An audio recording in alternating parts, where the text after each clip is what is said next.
Super Bowl week. Obviously, this weekend this week, everything going down in Arizona.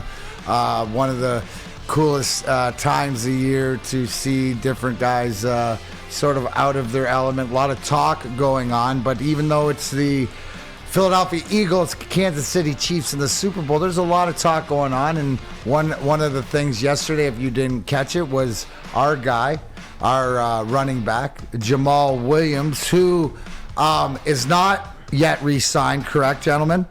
Correct. But he did an interview yesterday. Who was the interview with, Spenny? Stephen A. Smith. With Stephen A. Smith, and he come out and said, it don't matter, we take in the North as the Lions. So in talking like that, not under contact, my first question is, are you pretty confident with the way Jamaal Williams was talking yesterday that he will be re-signed, that we will have him back this year, or is there something?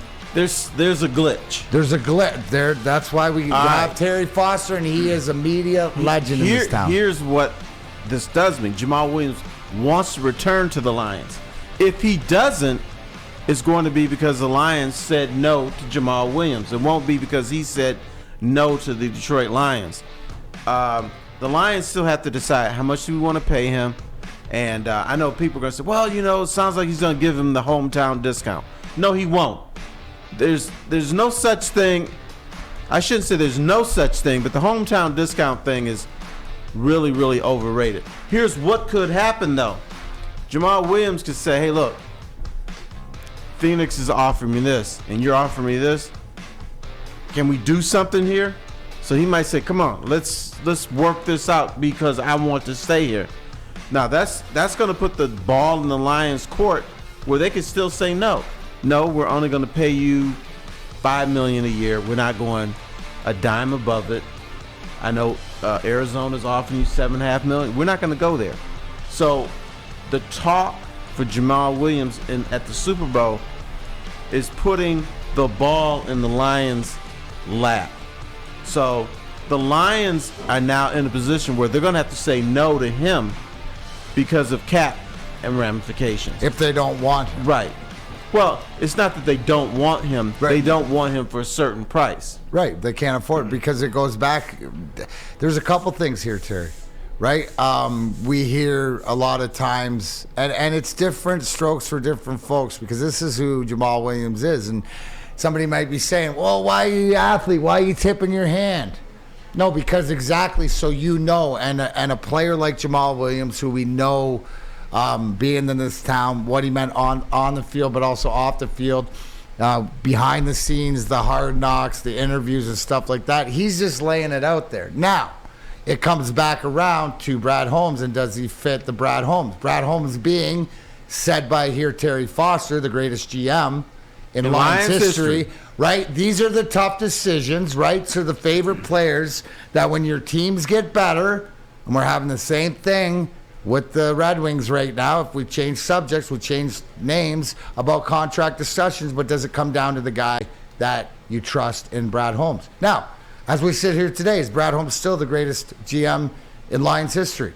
Absolutely, rootin' tootin'. Absolutely rootin' tootin'. Even to, right, where I wanted to bring up this fact that they did you guys, we might have ran through it, you might have did it, but they did the redraft, how they always do the redraft and where guys would be chosen.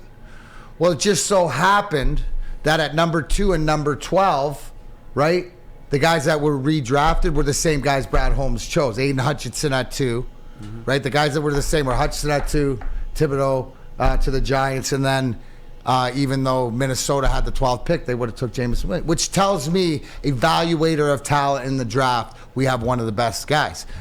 But also, too, leads into, do you trust him like you do in the draft in free agency, in signing? We know that he's good at re-signing his own guys, right?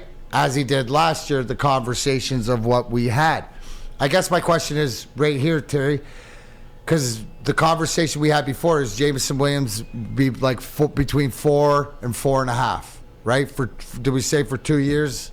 No, we said a 2-year deal at around $8.5-9 million when we talked about it, right? Do you believe that Jamaal Williams will be part of this team moving forward and the contract will get out? Or do you believe that because the NFL, no guaranteed contracts, that the reality of the Arizona coming in with such a bigger deal is out there?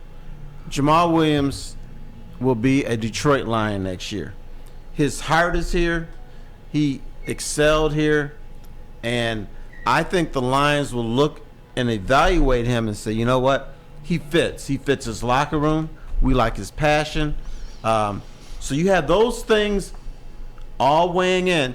Now, the clunker is if somebody just shows up and says, we're going to offer Jamaal Williams way more money than he's worth. The Lions will have to say no. We'll throw him this poison pill. Then he'll have to leave.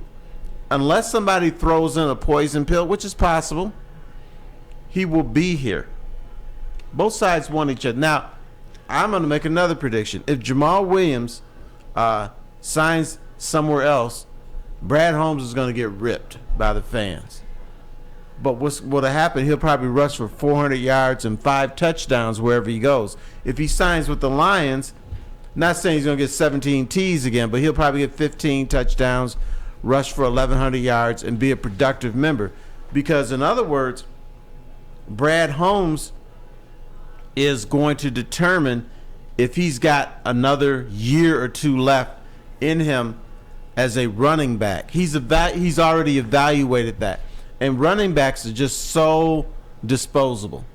You know, you're great one year, the next year you stink. Well, isn't that the reality of it, Terry? That this is where I wanted that. Like, Jamaal Williams is as great of a season and touchdowns, and he is one of the more replaceable guys on this team, is he not? He is. Now the biggest thing and the thing that where I look to is how much he means in the community, on the team, in the locker room, because that goes who would replace that. But if you're going through your lineup about guys that you can't afford to lose or guys that are expendable, is Jamaal Williams not on your expendable list? Jamaal Williams is the Lions hype guy. He carries the message of Dan Campbell. He's passionate about what he does. He's a tough guy. He's a nice guy, but you don't want to mess with him. But and he's the guys like this where we mentioned, right? Where we mentioned about in the last segment about in the basketball teams or in the hockey teams, the veteran guy that shows the way to do it. Jamaal Williams' motor shows guys how to compete and practice in one of these things. Well, I mentioned this for example. It's easy for a younger guy when you look and you see guys that are successful, and if it's a fellow running back or in a hockey locker room and I see a Steve Yzerman and a Nick Lidstrom and a Brendan Shanahan and they're all doing all this extra work, well, it's easy to follow along, right? He sets sort of a tone. Right. Now, I want everybody who's listening to us right now to close your eyes and think of the future. If the Detroit Lions make this work, and I'm talking about going to a Super Bowl, how are they going to do it? Are they going to do it because they're a fancy pants team that's throwing the ball all over the place and Jared Goff is passing for 5,000 yards? Or are they going to win it because they're tougher than the other team, they're running the football better than the other team, and they're harassing the hell out of the opponent's quarterback? I think it's the second one. The Eagles are out more than the Chiefs are out. There'll be more Eagles than Kansas City Chiefs. Yes. If this is going to work.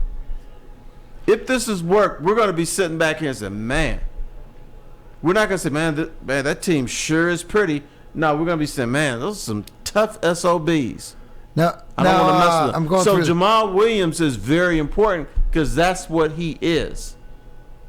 Right, so then that takes more of a precedence when you're doing intangibles into why things that you might not see.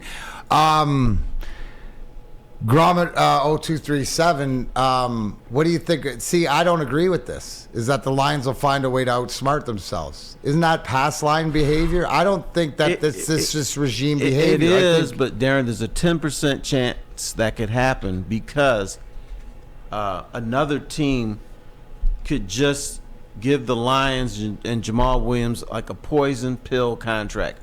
One where he's so giddy, he feels he has to sign it.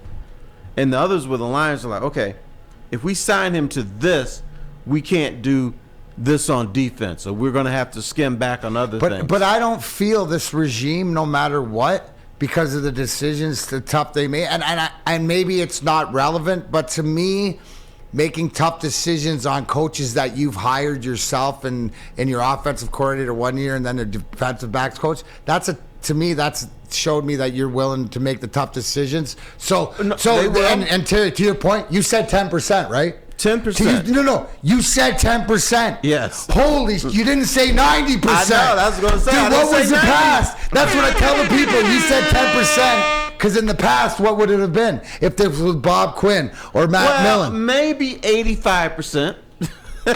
And you're not. Dude, we're laughing, and it's a joke, but it's not that far of a joke, guys. Right, but let's look at Kenny Galladay. Kenny Galladay from 1957 to 2015 would have been resigned for a ridiculous contract, and he would fail here. Brad Holmes said, look, I'm not paying you this. Good luck.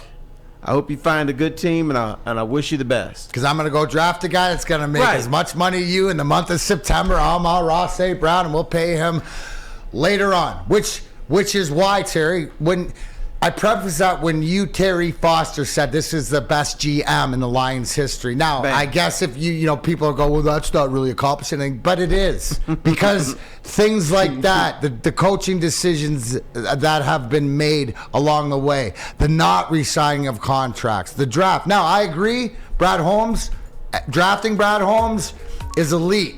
Free agent Brad Holmes, I still am, the grade is not in yet. Right, the grade is not in because this is the time when he's going to sort of do something. Just like if you want to do something, he's going to work on the defense. You can work on your defense. How? Guardian alarm. You know it.